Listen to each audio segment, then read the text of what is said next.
Yo, what's up, everybody? It is Wednesday, October 2nd. We are into the new fiscal year 2025. Yesterday, we had 102 billion leading flow, and we had like a 73 billion net flow. So we're starting off the new year, and I'll be able to make these comparisons year over year. And I'm telling you right now, that we are going to see a slowdown in net government transfers. First of all, the continuing resolution that Congress passed and Biden signed, that's just freezing fiscal year 2024 spending levels on discretionary spending. That'll freeze it till mid-December, I think December 16th. But you got the rate cuts. So that's going to start to subtract, that's going to slowly start to trickle through. I'll tell you something that I was very surprised. I saw an article online by some journalist. Somebody told me it was a financial journalist with Reuters, saying that what people are missing is the income hit to these rate cuts. And I'm thinking, like, maybe this guy is clandestinely reading my stuff or watching these videos. I don't know, because you don't hear that kind of stuff coming from the mainstream media, and certainly not the mainstream financial media. Everything, like I always say, is looking through the liability side of the balance sheet. For all these monetarists, it's rate cuts are bullish, or they're inflationary, or blah, blah, blah. And that's because they look at everything through the liability side of the balance sheet and not the asset side. But this guy, I think his name was Tom Dolan or something like that. Dolan was his last name. Mike Dolan, maybe it was Mike Dolan. He said, hey, what everybody's missing is the fact that interest income is going to take a hit.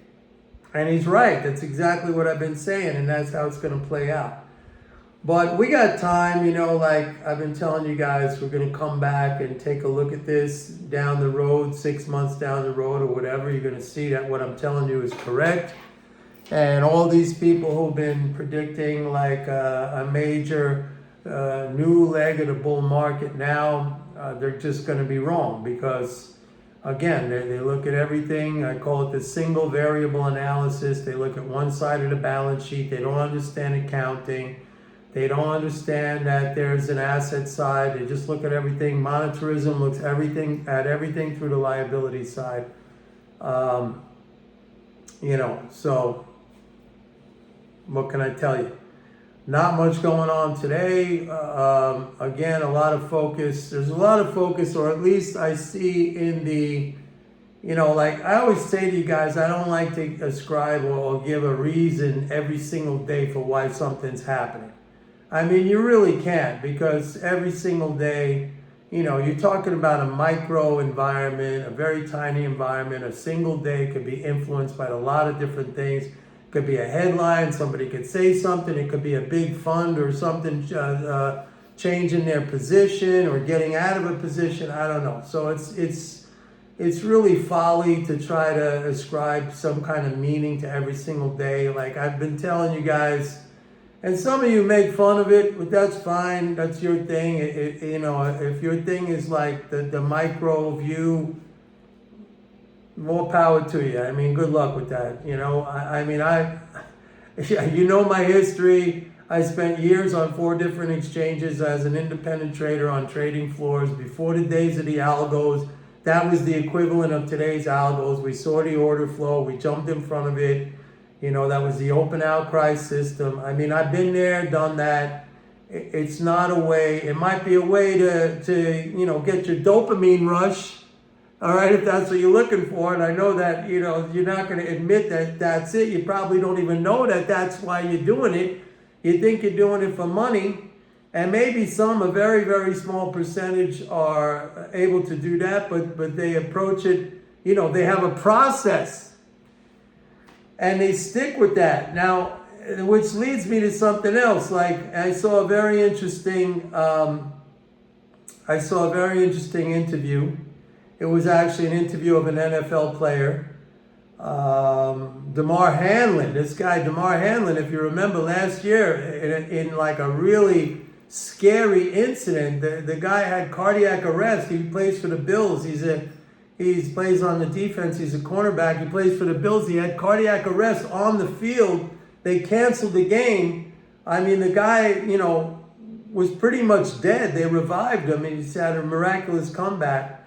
And he had an interview, which I saw, I think it was Monday? When did the Bills play? Anyway, they lost. Played the Ravens. They got blown out. But DeMar Hamlin said something. He was, of course, talking about football and his gameplay.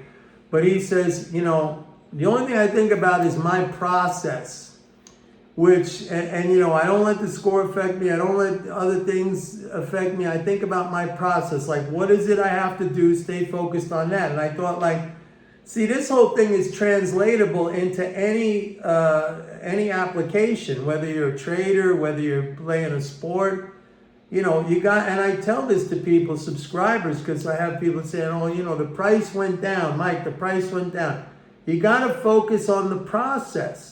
And the process is, did you buy the stock of a company that is a strong, profitable company with good management? Is the valuation of that stock, of that company, such that it's a rich valuation? In other words, how do you determine what's a good valuation, what's not? Well, I actually have a video course on my website called MMT and Value Stock Selection, but let's just break it down easy. You can get 5%, on a cash deposit now with interest rates, maybe a little bit low, 4 3/4.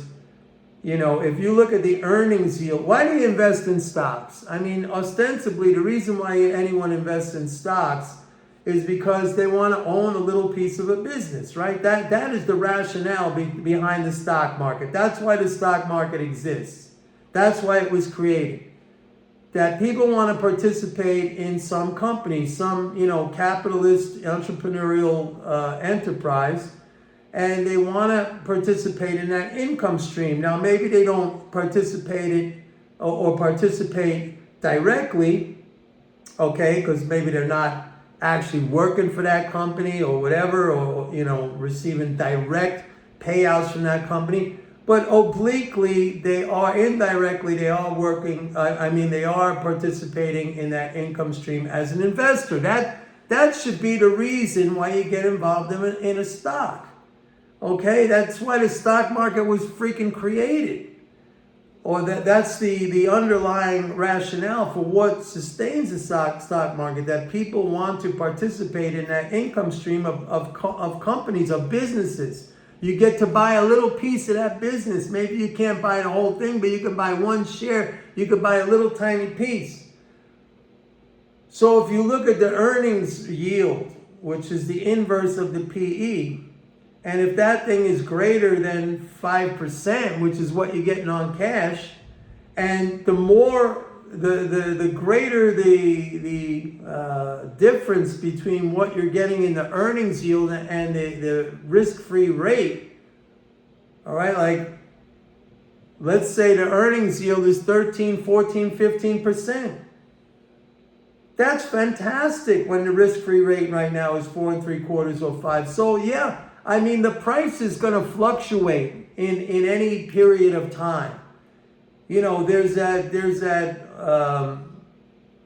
that story that Warren Buffett tells, and he learned it from his professor at Columbia when he was in Columbia way back, Columbia University, when it used to be good and not filled up with all these maniacs right now. Benjamin Graham, who basically wrote the book on value investing, when Buffett talks about, actually it was a parable, a story of Benjamin Graham used to relate to the students. Mr. Market, he would call it, shows up at your door every day with a bushel basket full of stocks. He knocks on your door and he says, here, you want to buy this at X price? And you're like, nah, I don't think so. And he goes away, comes back another day, knocks on your door. He says, you want to buy this bushel basket of stock? Same stocks, same businesses, same conditions, but now it's X minus, it's a different price. It's a lower price. It's cheaper. Same stock, same business environment, same condition. Yeah, that's the market in any particular given frame of time. So you can't be thinking about that. If you're looking at price, then you're not focusing on process, okay? Damar Hamlin. Price is not process. You have to differentiate those two things. And if you're focused on price, I'm telling you right now, you're focused on number one, you're focused on the wrong thing. Number two, you're going to freak yourself out. You're not going to be able to hold on to a good investment. Okay? And number three, in the long term, you're just going to chop yourself up. So that is my advice to you guys today. I hope you can listen to it. I know a lot of you, and again, you're never going to admit this. I see sometimes the comments, not a lot of comments, but a lot of you want the dopamine rush. And for you, and believe me, I understand this because I see how big sports betting has become. And you maybe think I'm going off on a tangent here, but I'm not. Sports betting is huge because people are looking for that quick fix, and it's all about a dopamine rush.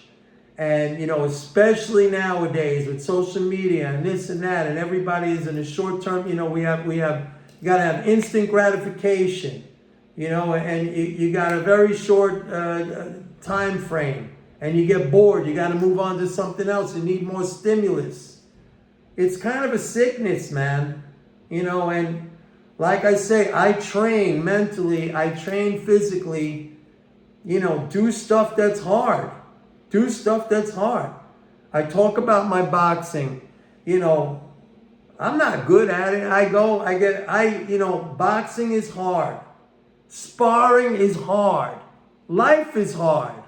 You just got to keep going forward. Remember, think about the process. I hope it helps some of you guys, the stuff I'm saying. I know a lot of you are going to say, no, there's a shortcut. I'm doing this. My friend just made $1 zillion because he bought some system based on it. Okay, I heard it all, folks. Anyway, please like and subscribe. I'm trying to get 10,000 subscribers. Thank you to everybody who has subscribed. And don't forget, go to my website, pitbulleconomics.com. Sign up for a 30-day free trial. You get 30 days to check it out. I send out emails all day long. I have stock recommendations. I keep you focused on the macro. I hold your hand with the emotional stuff. What more do you want? See you tomorrow. Bye.